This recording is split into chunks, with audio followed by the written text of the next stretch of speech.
record button. Okay, it says we're recording now. So, was it Broderick that asked the question about homework? Yes. Can you ask that question again? Yeah, so just you've been posting the homework with what seems to be the questions that you want us to do. And like now that I have the book, I don't know if you're going to keep posting homework. Are we just going to do all of them, or are you going to give us a list of No, I thought I had mentioned this on the first day of class, but let me show you really quickly. All of the homework for the entire semester is listed underneath the syllabus. So if you go to syllabus here, you've got the homework right there. And if you download that, I've been doing the same homework since 2015. Basically, here's all the homework. So these are all the homework problems that I've assigned for the whole semester. So yeah, I've circled them in my book. But yeah, that's what you need to do. It's right there. So thank you. Any other questions? Sorry, yes. Where did you post the homework? I haven't been able to find under the syllabus. So you got the syllabus. So if you click on syllabus over here on, oh, am I sharing? I am sharing, aren't I? Yes. Okay. So if you click on syllabus, you've got the syllabus right here and the homework right there. Or sorry, I mean the I think Broderick said that you uploaded the homework assignments for those of us who don't have the book yet. Oh, Is that right? yeah. So every day I've been giving you quizzes. Have you been taking the quizzes? Yes.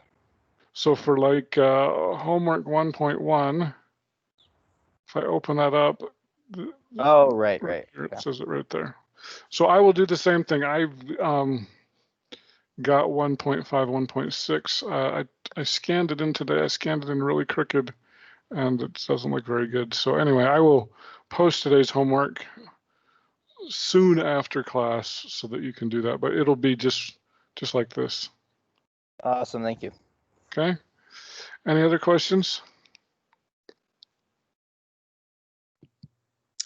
Yeah, I had a question. Okay. With the document that you uploaded, it looks like you're using Windows 10. But if you uploaded it as a Word document, it pulls up on my computer because I have a Mac as like a text edit. And when I pulled it up, it didn't have any of the homework on it. Oh, you want me to post it as a PDF instead? Yeah, if you could do it like a PDF, I think I'd be able to pull it up on Mac. My problem is I've written in a lot of the answers, and so I'm trying to get rid of those before I post them so that you don't give away the answers. And I don't think I can edit a PDF. Maybe I can. But I'll try. How's that? Sounds good. Okay, I guess I could probably make a Word document and then save it as a PDF. I'll try to do it that way. So, okay, any other questions?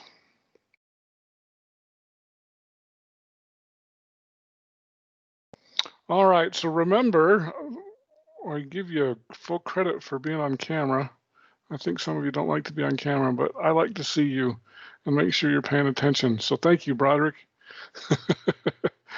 So, all right, so we're going to cover 1.5 today. Let me open that up here.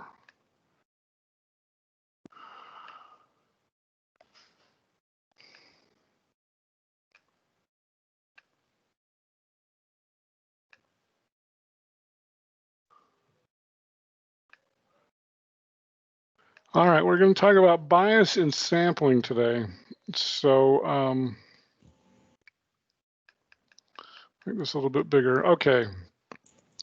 So we're going to talk about surveys.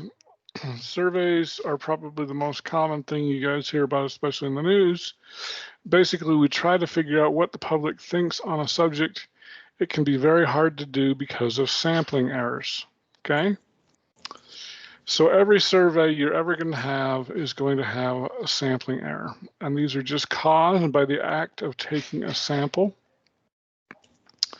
These causes are different than of taking a census. If you take a census, you probably won't have any sampling errors. So there are basically two types of sampling errors. One are random sampling errors and the other are non-sampling errors, okay? So let's talk about the two types of random sampling errors. Okay, these are caused by chance. Okay, so we've basically got two types of random sampling errors. You've got undercoverage and you've got voluntary response. Okay, we kind of know what a voluntary response is. Problem with those is you're going to get people with strident opinions. Okay, undercoverage, you're going to get people are going to be left out. Now, so this is interesting. So my Math 1040 class, I teach a Math 1040 class, and yesterday, I think I was showing people how to do a random sample just like I was in our class, and I picked 3 women for my my poll question, and so I didn't pick any men. It was just the luck of the draw. I just happened to pick 3 women. Well, part of the problem was I had 8 women there and I only had 2 men, so that was part of the reason. But so in that case, the people were left out. So when you're doing a phone poll, some people don't have phones, and such as the homeless, they're almost always going to be left out of population surveys. And so that's an example where, through no fault of your own necessarily, you're not going to contact everybody, and so that can lead to a random sampling error. Okay, these are caused by chance, and these are included in the margin of error calculations. Okay, and so that's why they give a margin of error. Now, let's talk about non-sampling errors. Okay, these are errors when selecting a sample. They include processing errors. You can think of those as typos. So if I were doing a survey and I said the person weighed 3,000 pounds, you might look at that and say, ooh, that seems kind of hefty. I bet that's 300 pounds. And so a lot of times you can find those. But if you're coding and, males and females, and if you actually accidentally type somebody as a male when they're really a female, that one's going to be a little bit harder to find. And so those are examples of processing errors. We've also got, and by the way, let me back up just a second, okay? When we talk about random sampling errors, we talk about undercoverage. That's really the main thing here. Voluntary response, you're going to get strident opinions, but it's the undercoverage. Those are included in your margin of error, okay? When we get into sampling errors, such as response errors, where somebody lies to you, if I asked you to tell me about your past drug use, especially if you don't trust me, they're probably going to lie and say, oh, I've never used drugs. Or if I ask you about sex, a lot of people aren't, that's kind of a touchy subject. And so those are going to lead to response errors. And I don't want to say it's not just lying, it could be forgetting. I think I mentioned this yesterday. If I asked you what you had for breakfast, 10 days ago, unless you eat the same thing every day, you're probably not going to remember what you had for breakfast. And so it's lying, and maybe I should add in forgetting here. Interviewers can be more skilled in overcoming response errors. A psychologist may be able to get a patient to admit about drug use or ADHD, where a nurse or a family member cannot get the same response. So I will tell you, back on that brain injury study that I was working on, we would actually ask people about their past drug use. We would also ask if they had ADHD or learning disabilities. And we would have lots of people ask them. We'd have the nurse, we'd have the doctor, we'd have a social worker, we'd have a physical therapist, we'd have a speech therapist. There were like 7 clinicians. And so basically what we would do is the rule that we had was if the person ever said yes, then yes must be the correct answer. So they might tell 4 people, no, I've never done drugs. And then they tell the 5th person, yes, I've done drugs. And we decided, okay, because that's tough one. We're going to go with yes as the correct answer. So, maybe the social worker has more rapport with the patient or whatever. And so that can be one thing to overcome response errors, such as lying. Excuse me, I gotta get a drink here, or forgetting. This first week of class is always tough on my vocal cords, I swear, because I do a lot of talking. All right. Now, another type of non-sampling error is non-response. So this is different than a response error because the subject can't be contacted. Maybe they don't have a phone, or maybe you do get them on the phone and they just refuse to answer the question. Okay. Now, one of the problems with non-response is it can be as high as 75 to 80% in opinion polls, especially phone polls. It's important to remember that the margin of error does not include non-response. Now, one of the issues here is that people who do not respond typically are different than people who do respond. And so I'll give you another example. So the brain injury study that we had, we would give a massive study because we wanted to know what people's lives were like before the brain injury and then after. And so we would ask a lot of questions, really invasive questions. Are you having sex with your partner? We would ask about drug use. We would ask if they could walk before the injury or after the injury, because a lot of times, if somebody's in a car accident, not only did they get a brain injury, maybe they've broken a leg, so they can't walk after, they can't go to the bathroom by themselves. And so a lot of these, and in some cases, the brain injury was so severe, they would have balance problems, even if they didn't have broken bones. And so, so we would do, we'd ask if they were going to school, if they were going to work, if they had trouble reading, if they had headaches. And so these interviews would take sometimes 2 hours. They would just take a long time. And so one of the problems with non-response, okay, so basically we would interview them 3 months after their injury, and then we would do the same interview, ask the same questions. We would do it 9 months after their interview, okay? And so the problem that we've discovered, and so typically if you're only asking the question one time, you're not going to know this, but what we found was people were willing to do the first 2-hour interview, but then the second 2-hour interview, they were like, that was too long. And so what we discovered was the people who did not respond to the second interview generally had a less severe injury than the people who did respond to both interviews. And so the theory was, well, if you have a mild brain injury, you don't want to waste 2 hours. You got to get back to your job or your work, and things are going pretty well for you. And so you don't have time to go through this long invasive injury. And so whereas the people who did respond to both interviews were more severely injured, they had more of an incentive. Hey, I'd like you to help me get over this brain injury. I've got a bigger incentive for you to give you information. And so, so that can be a big problem with non-response, because people who do not respond are different. They have different characteristics. And so this can lead. So the problem is, like I said, in most cases, you only ask the question once. You don't know why people are not responding. Okay. And so typically people who don't respond are different than people who do respond.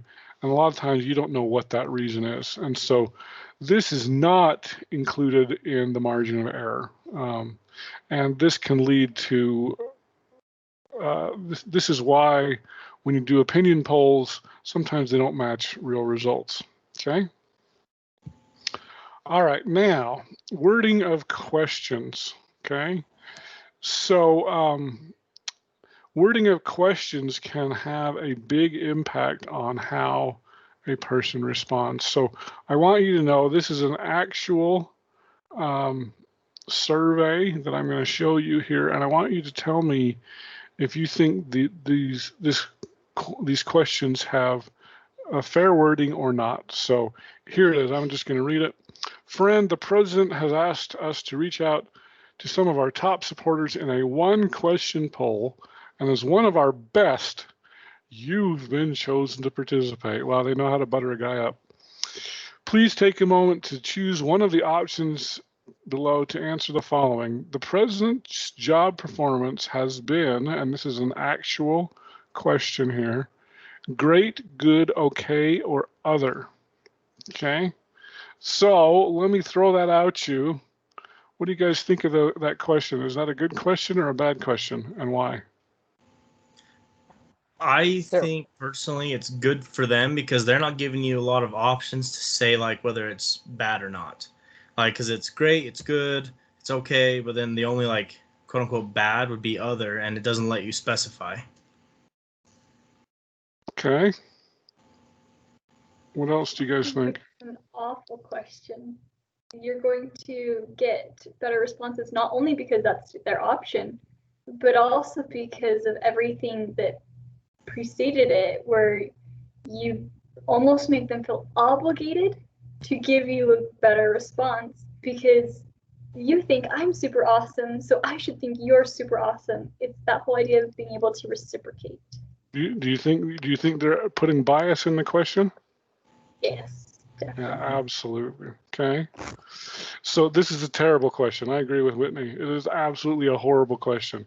You need to say good, great, good, okay, bad, poor. You need to have options there. But President Trump was, what do you think? Do you think President Trump wants to hear any bad news?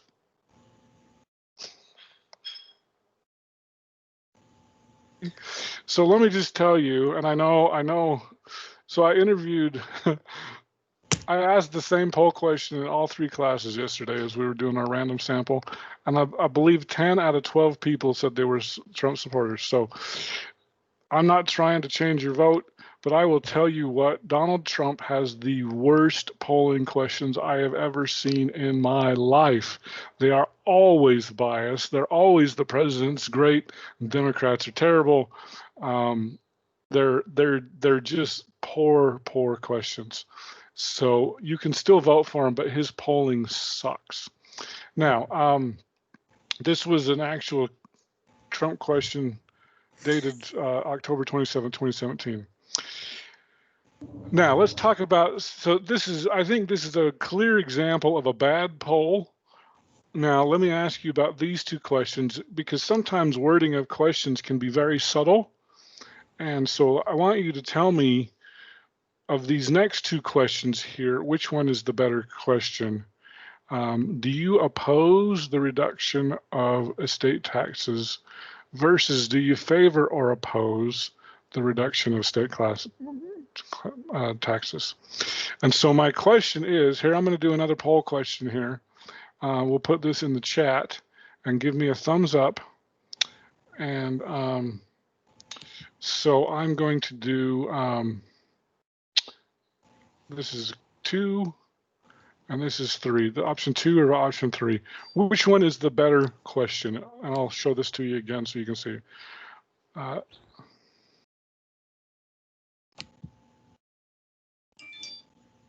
We're speaking in terms of fairness, right? In terms of fairness, yes. I'm going to go back to here. Oh, we got 11, 12, 13. Okay, so it looks to be unanimous here. Oh, no, it's not unanimous. Always got to have a curmudgeon in there. Okay. All right, so yes, I would agree with that. So for those of you who picked option 3, why did you pick option 3? Why is that the better option or the more fair option?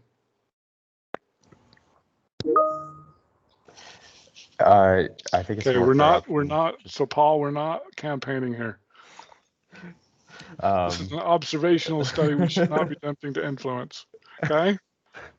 I think the number 3 is the fairer option, just because although more people might see it being more open to reducing taxes, it still offers the other side. And so it just seems like a more open and fair question. You got two choices here: favor or oppose, versus just simply oppose. Okay. And so simple things like that can make a big difference in poll questions. I'm trying to remember if I have any more. Oh, so here's 2 more questions here. Now I don't want to be picking on Trump all the time, so we'll pick on Obama. So here's 2 questions that are almost identical. Okay, so we're going to go back in time, 5 years when Barack Obama was president. How is the president doing versus how is Barack Obama doing? Okay, now those questions sound basically the same, especially if we're back in time and Barack Obama was president. Okay, now the fact of the matter is, whenever you put the person's name in there versus their office, okay, president. Now, so this is just one of those weird things about human nature. The president will always get a higher approval rating than if I put in the name of the person, whether that's Barack Obama, George Bush, Bill Clinton, Donald Trump. The president deserves respect, but not Barack Obama or George Bush or Donald Trump or whoever. And so it's really funny because the first question is typically going to be 10 points higher than if you put the person's name in there. And so wording makes a big difference here. Another example here: do you approve or disapprove the job that George Bush is doing? Okay. Now, when you're asking this, you should always rotate the approve and disapprove. So one time you could say, do you approve or disapprove? And the second time you could say, do you disapprove or approve the job George Bush is doing? Okay. And so you should always rotate that so you don't get bias in your poll. Also, if you have a lot of approve, disapprove questions, you don't want them just going approve, approve, approve, approve every time. So, so that's another important thing here. Okay. When you Was there a comment? Yeah. So when you ask like an open question, how do you think the president is doing? As opposed to the closed question, do you approve or do you disapprove? How do you quantify the responses for the open question? Because it's all over the place. When you say, what do you think of what he's doing? That's a good question, Jennifer. So a lot of times when you leave it as an open question, you have to categorize those yourself. So it's good. If we go back to the question that we had earlier here, if you've got 3 good options, you should have 3 bad options as well. So if I were rewriting this poll, if the president's job of approval has been great, good, okay, poor, terrible, disgusting, I don't know, I'd put something else there. You should have the same number of bad options as you have good. I mean, obviously the president's fishing for compliments here, and so that's why they designed the poll this way. But you should do that. And if you have sometimes it's nice to have an open question. How is Barack Obama doing?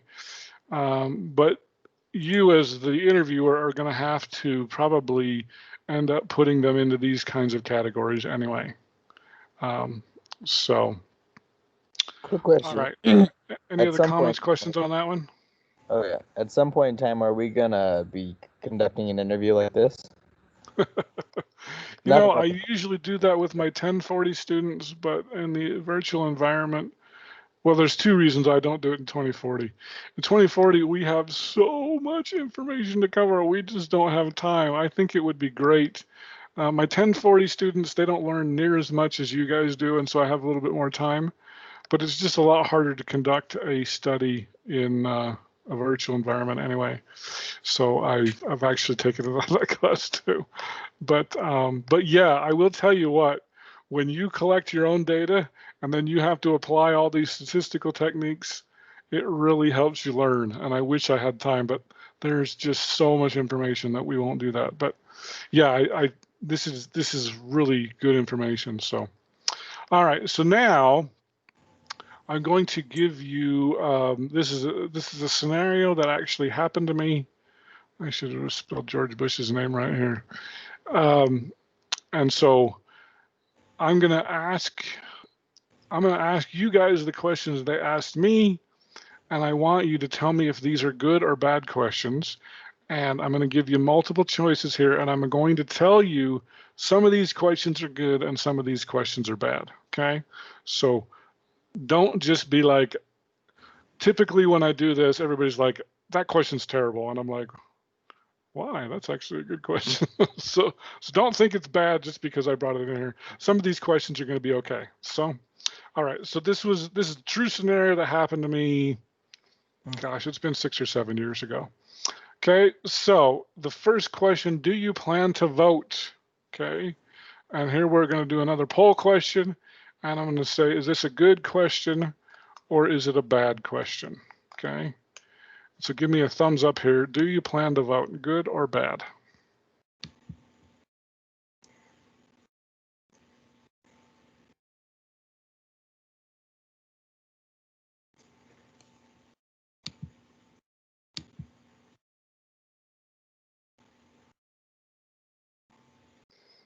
Okay. Most of you are saying it's good. Let's see, can I see who? Oh, okay, we've got a few people who say it's a bad question. Why do you think it's a bad question? Anna, Christian, Marin, or Matthew? Can you tell me why you think it's a bad question? I meant to do good. Oh, okay. Push bad. Press the wrong one. Anybody else? Bad because like it kind of gives like a sense of, if you're gonna say no, I'm not planning on voting, like it's kind of a bad wording, because then like people will be like, oh, you're not gonna take contribution to your like country or something like that. So it's kind of okay. So you think it's putting pressure on people to yeah. say yes? So how would you not put pressure on somebody? I'm not sure. Yeah, I know. That's the problem. Yeah, that's usually what people say. It's a good question. I would say, do you plan to vote, yes or no? There's only really two answers to that, yes or no. So I think that's a pretty good question. So don't overthink it like Marin, okay?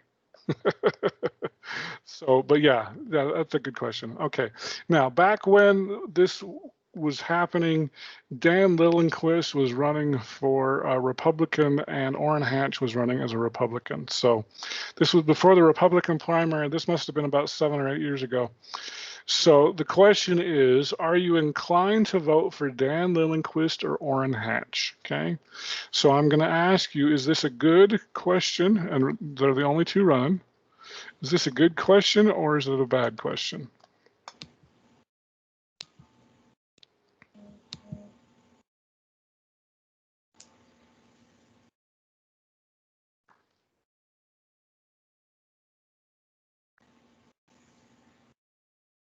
Okay, we're getting some votes in.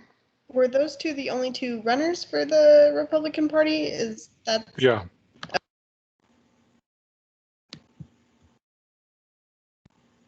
So I got a not sure. Okay. Okay. Most of you are voting in here. Okay. We've got about 5 people. Assuming you rotate the order, like do some prove and prove. Well, they only called me, so we'll assume that they rotated it, but yeah, I don't know. For those of you who said bad, so Alejandra, Broderick, Christian, Matthew, or Zach, why do you think it's a bad question? I initially was thinking bad because I was like, oh, well, they aren't giving you any options, so it's kind of forcing you to pick one or the other. But I don't know all the details. Like I wasn't sure if that they were the only two running until someone asked. I didn't know this was a phone call. I thought maybe it was just like so like you guys could discuss or not kind of thing. But Okay. Anybody else to pick bad?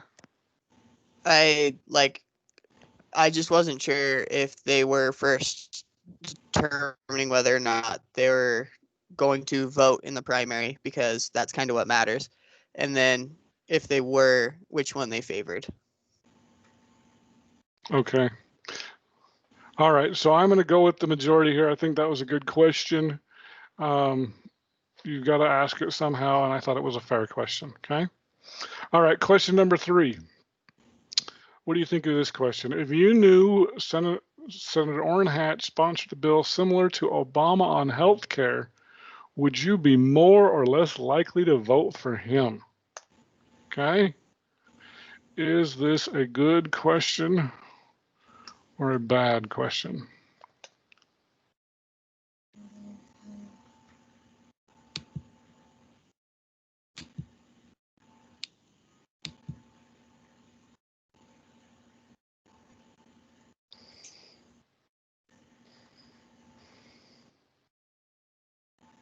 We're getting a lot of bads this time.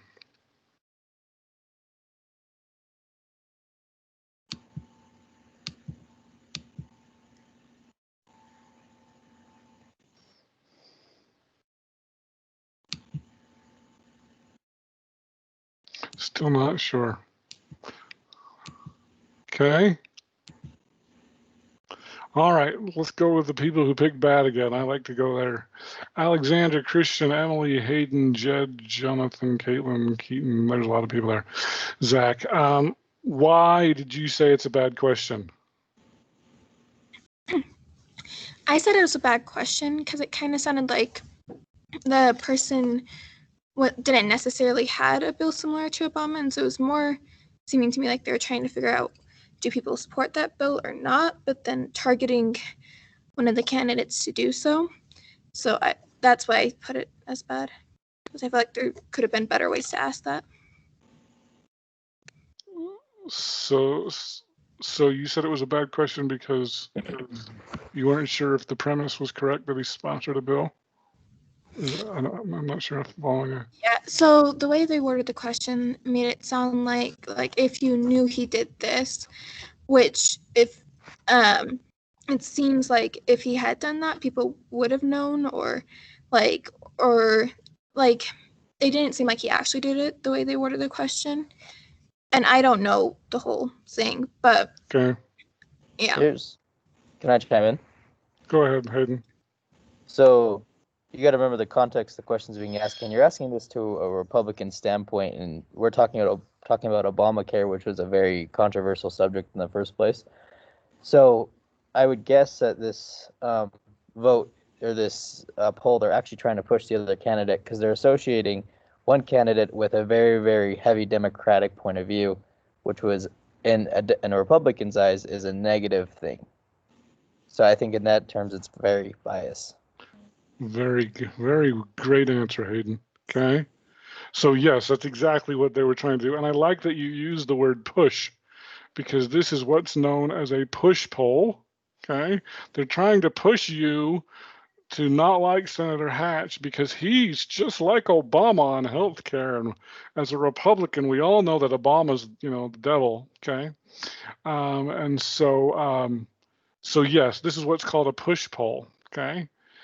Now let's do this fourth question here. If you knew Senator Lillenquist sponsored a bill to save taxpayer money on Medicaid, would you be more or less likely to vote for him? What do you think is the goal here? Who do they want people to vote for? Lillenquist, right? Okay, so just so you know, I don't know if you've ever heard of Freedom Works. They're a Tea Party organization. These two, so while the first two questions I didn't have any problem with, the last two questions were clearly they wanted you to vote Hatch out of office, and they wanted you to vote for Dan Lillenquist, who was a Tea Party person that was going to save taxpayer money And so at this point, I told them I was a statistician and wanted to talk to the person who made these obviously biased questions. They actually hung up on me. These types of surveys do more harm than good. They're called push polls, and legitimate surveys suffer as a result. So I am not a fan of FreedomWorks. I will tell you that, because they do unethical polling, and I think that they know that they do the unethical polling. So anyway, the question is, how do we deal with non-sampling errors? One thing is to weight the responses. So if you, let's say you don't talk to enough blacks or enough poor people, you can weight the responses so that they are higher in your poll. You could also pick households in the same neighborhood. So those are two ways to deal with non-sampling errors. I'm going to hurry through here because I know we're out of time. Stratified sample is another way that we can do that. We've talked a little bit about that earlier. That's the way to avoid missing segments of the population. And then I'm going to let you read the rest of that. Okay, last thing really quickly, there's 8 questions here that you should ask about any poll. Who carried out the survey? Political parties should hire nonpartisans if they truly want accurate results. What was the population? Are they voters, registered voters, likely voters? That can make a difference. How was the sample selected? Is it random or stratified? Stratified is probably better than random, but random's good, but stratified is probably better. How large was the sample? You know, if we're only talking to 12 people, that's not very large. What was the margin of error? It's often not reported. And I love it when they say, for example, Joe Biden has gone from 50% this week to 51%. Well, that's within the margin of error. I don't care how many people you're talking to. Does that mean that Joe's really improved or not? I don't know. It's within the margin of error. What was the response rate? Almost never reported. 20% is a response rate of 20% is often common. How were they contacted? Was it mail, phone, face-to-face? Should be a combination. And then you can always look at the exact questions that were asked to see if there were biased wording. You know, this FreedomWorks call, this was pretty egregious from my point of view, that this wasn't even an attempt to be fair. In fact, the person that I did talk to said that they were trying to get me to vote for Dan Lillenquist. And I was just so offended that I was like, okay, well, I'll vote for Orrin Hatch because I think that was horrible. So, all right. So a push poll, yes, to answer Jennifer's question, a push poll is not intended to collect data. It's just to push an agenda. So that's exactly correct. So, all right. Any questions you guys have before I let you go? Okay, so I will post my lecture notes on 1.5. I will get the homework up later today, hopefully within the hour, and your quiz will be due on 1.5 tomorrow. So see you all tomorrow. Oh, well, tomorrow I'll ask you how many people don't have the book, but hopefully most of you have the book by now. So I'll let you go. I'll ask that question tomorrow. So, okay, thanks everybody. Thank you. Mm-hmm. Thank you. Thank you. Thank you.